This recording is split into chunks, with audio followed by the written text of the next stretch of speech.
Good morning students. सभी को congratulation की क्लास 7 से 8 में बिना मेहनत के आ गए। की है क्या मेहनत?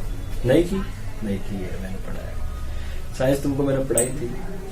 क्लास 8 का chapter first upon crop production and management आज पढ़ेंगे। अब क्या थोड़ा सीरियस हो जाओ, बोर्ड क्लास है। 7 में तो तुमने कर लिया जो करना था वो, तो चलो शुरू करें। पहला chapter crop production and management. Simply क्या है, नाम से ही समझ आ रहा है। क्रॉप यानी क्या होता है? फसल। प्रोडक्शन यानी उसको उगाना, एंड मैनेजमेंट यानी उसका मैनेजमेंट करना। जैसे फसल है, उसको अपन ने खेत में बोया, उगी, उसके बाद उसका मैनेजमेंट भी जरूरी है कि उसको स्टोर कहाँ करना है, किसको बेचना है, कैसे करना है। तो वो सब किसके अंदर आता है? मैनेजमेंट के अंदर आता है। तो अपन शुरू करें चैप्टर। इस चैप्टर को शुरू करने से पहले मैं आपको एक बात बताना चाहता हूं। सबको पता है India is a agriculture country. Bharat एक कृषि प्रधान देश है। सबको पता है अपने यहाँ, मतलब लॉट ऑफ पीपल यही है कि उनका काम क्या है? एग्रीकल्चर, कृषि करना ही काम है। तो अपने को टर्म समझनी होगी एग्रीकल्चर। तो एग्रीकल्चर यानी क्या होता है? हिंदी में कृषि करना। एगर दो वर्ड से मिलकर बना, लैटिन वर्ड से एगर एंड कल्चरा। तो एगर का मतलब क्या होता है? फील्ड, और इसका मतलब क्या होता है? कल्टीवेशन। कल्टीवेशन मीन्स क्या होता है? खेती करना। तो किसी फील्ड के अंदर जो खेती की जाती है उसको एग्रीकल्चर यानी कृषि करना कहते हैं। और सेकंड टर्म क्या है अपनी? हॉर्टिकल्चर। क्या है?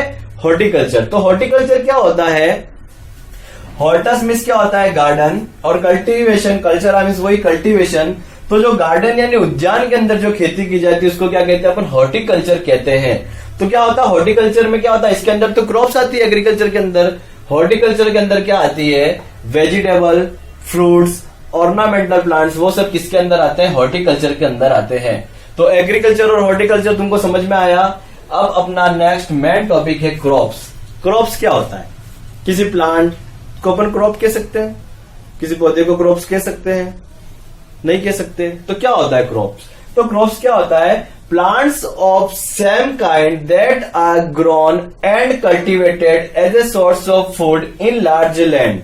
ऐसे प्लांट ऑफ सेम काइंड मतलब एक जैसे प्लांट जो एक ग्रोन यानी उगाए जाते हैं, एंड कल्टिवेटेड यानी उनकी खेती की जाती है, as a source of food मतलब खाने के स्रोत के रूप में एक लार्ज एरिया में, लार्ज लैंड में, उसको क्या कहते हैं? क्रॉप्स यानी फसल। तो फसल उसे कहते हैं, और सिंपली है फसल। अपन देखते हैं खेत के अंदर क्या होता है, एक जैसी प्लांट होते हैं कि नहीं? मतलब गेहूं का तो पूरे गेहूं का खेत भरा होता है कि नहीं होता है? तो वही उनको क्या किया जाता है? उगाया जाता है, ग्रोन किया जाता है, एंड कल्टीवेटेड उसकी खेती की जाती है as a source of food. खाने के लिए करते हैं कि नहीं? गेहूं को किसके लिए? As a source of food in large land. तो क्रॉप्स आया समझ में? Plant of same kind that are grown and cultivated as a source of food in large land is called crops. तो क्रॉप समझ में आ गया। सिंपल है crops, कोई दिक्कत नहीं है। डेफिनेशन तुमको मैंने बता दी है, नोट कर लेना, या बुक्स अगर तुम ले आओ तो बुक्स के अंदर भी है। उसके बाद क्या है? क्रॉप्स को फिर उसके टाइप्स अलग अलग। तो क्या है क्रॉप्स के टाइप्स कैसे बताए? तो क्रॉप्स के टाइप्स कैसे बताएं? On the basis of seasons, कि अलग अलग सीजन में कौन कौन सी क्रॉप होती है, उन सीजन को क्या बोलते हैं। तो पहला क्या है? इसको दो टाइप में बांटा है, 2 types of crops. First kharif crops या kharif season, and second rabi crops और रबी सीजन। सिंपल है खरीफ और रबी, आराम से समझना। बहुत कंफ्यूज होते हैं बच्चे, इसलिए कह रहा हूं सिंपल है, आराम से समझना। खरीफ क्रॉप्स किसे कहते हैं? The crops which are sown in rainy season. ऐसी फसलें जो बरसात के सीजन में बोई जाती हैं। सोन मीन्स क्या होता है? बोना। तो ऐसी फसलें जो बरसात के सीजन में बोई जाती हैं, सोन की जाती है, उनको खरीफ क्रॉप्स कहते हैं। सिंपल है, कोई कंफ्यूजन वाली बात नहीं है। सबको पता है बरसात के सीजन में क्रॉप होती है। तो ऐसी क्रॉप्स जो रेनी सीजन में बोई जाती है उसको खरीफ क्रॉप्स कहते हैं। अब देखो, जो बरसात के सीजन है, मतलब इनको पानी कहां से मिल रहा है? नेचुरली मिल रहा है। तो इनको पानी की क्या होती है? रिक्वायरमेंट ज्यादा होती है। तो ऐसे भी सोच सकते हो कि ऐसी फसलें जिनको पानी की रिक्वायरमेंट ज्यादा होती है वो खरीफ क्रॉप्स में आती है। एग्जाम्पल सोयाबीन, आपने बरसात के सीजन में देखा है, बस से स्कूल आते हो देखते हो कि देखते हो खेतों में, तो क्या हो गया? सोयाबीन, कॉटन, ये सब किस में आते हैं? अपने खरीफ क्रॉप्स के अंदर आते हैं। बाकी एग्जांपल तुमको मेरे को कमेंट बॉक्स में बताने हैं। उसके बाद क्या है, और एक बात खरीफ क्रॉप्स का याद रखना, इसका सीजन का जो क्या होता है, जून टू अक्टूबर। क्या होता है? जून टू अक्टूबर।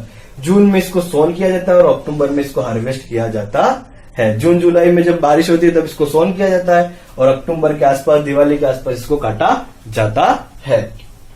उसके बाद क्या है अपनी रबी क्रॉप्स। क्या है? Rabi crops, the crops which are sown in winter season. Simple, the crops which are sown in winter season. ऐसी फसलें जो ठंड के मौसम विंटर सीजन में बोई जाती हैं, सोन की जाती है, उन फसलों को किसके अंदर आती है? वो रबी क्रॉप्स के अंदर या रबी सीजन के अंदर आती हैं। सिंपल है। अब ये जो रबी क्रॉप्स होती है, विंटर में आपको पता है कि बहुत कम बारिश होती है, बहुत कम बारिश होती है।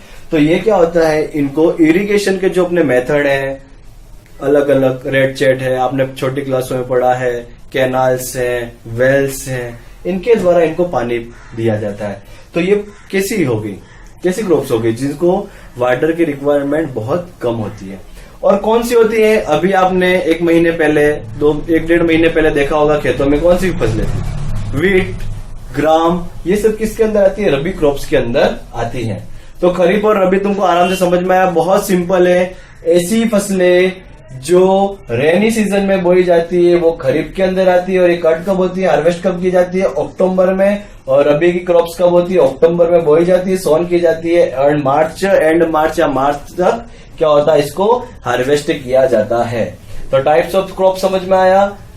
चलो इसको राइट डाउन कर लो, तुम्हारे नोटबुक में, रफ नोटबुक जिसमें करना है कर लो, फिर आगे अपन पढ़ते हैं।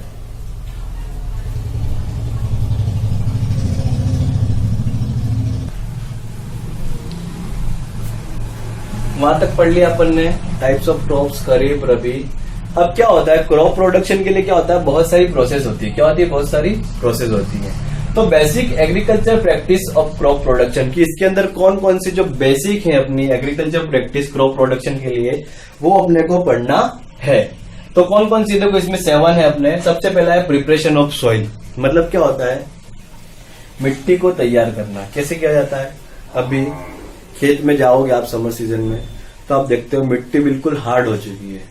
अभी वो अगर आप उठाने जाओगे, उसको तोड़ने जाओगे तो टूटेगी नहीं। तो क्या किया जाता है, सबसे पहले प्रिपरेशन ऑफ सोइल किया जाता है।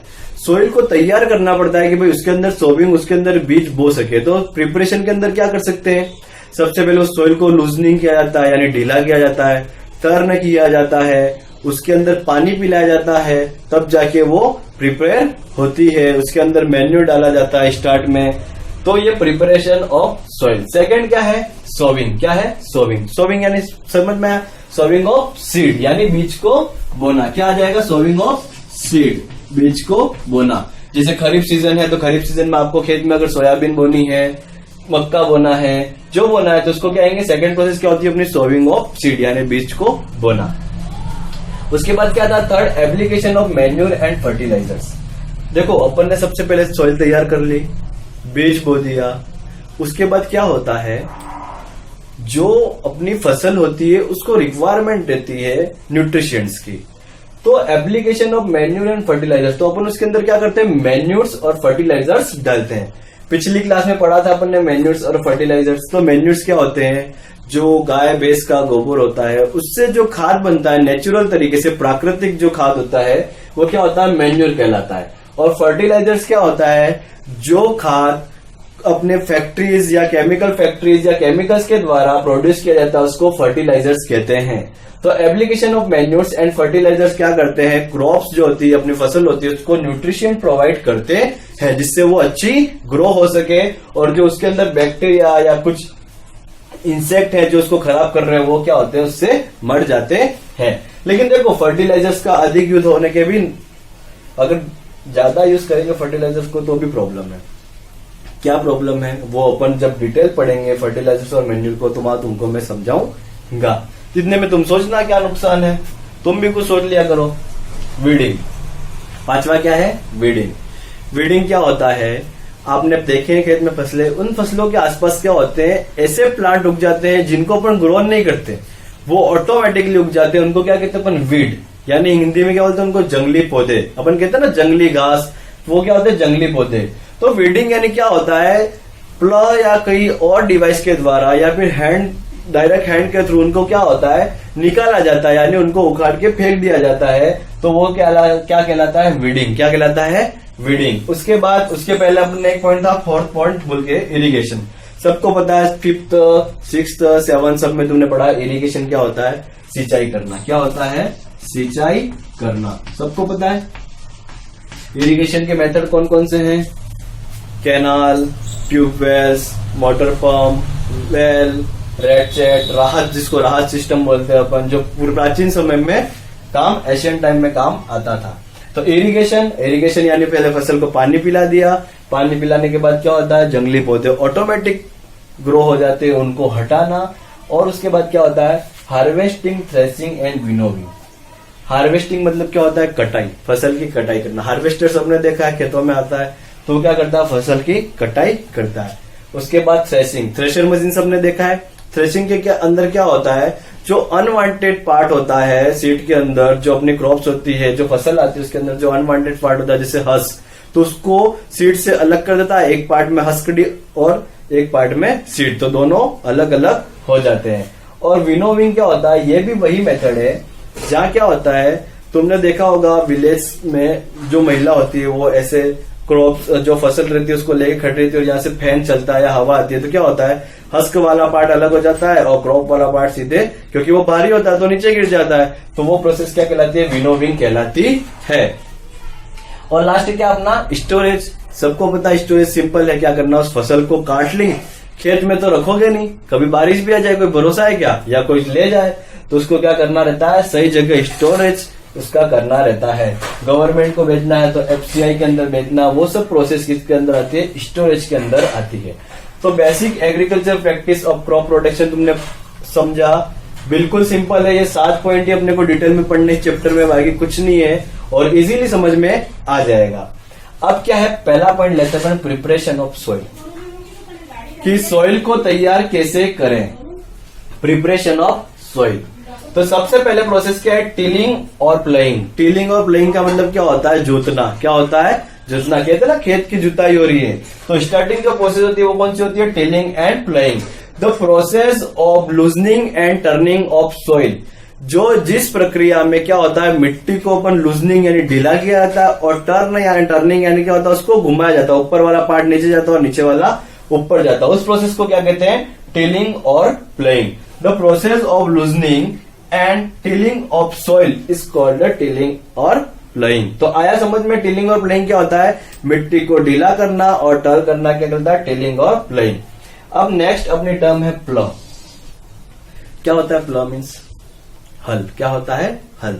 सबने देखा है, किसान जब खेत में खेती करता था पूरा। अभी तो क्या है, नई मशीनरी आ गई है, सब डिवाइस है, सब ऑटोमेटिक, सेमी ऑटोमेटिक, लेकिन पुराने समय में क्या होता था, प्लॉ, हल का यूज होता था, और आज भी कहीं कहीं करते हैं। तो क्या है plough, plough is a device that is used by farmers.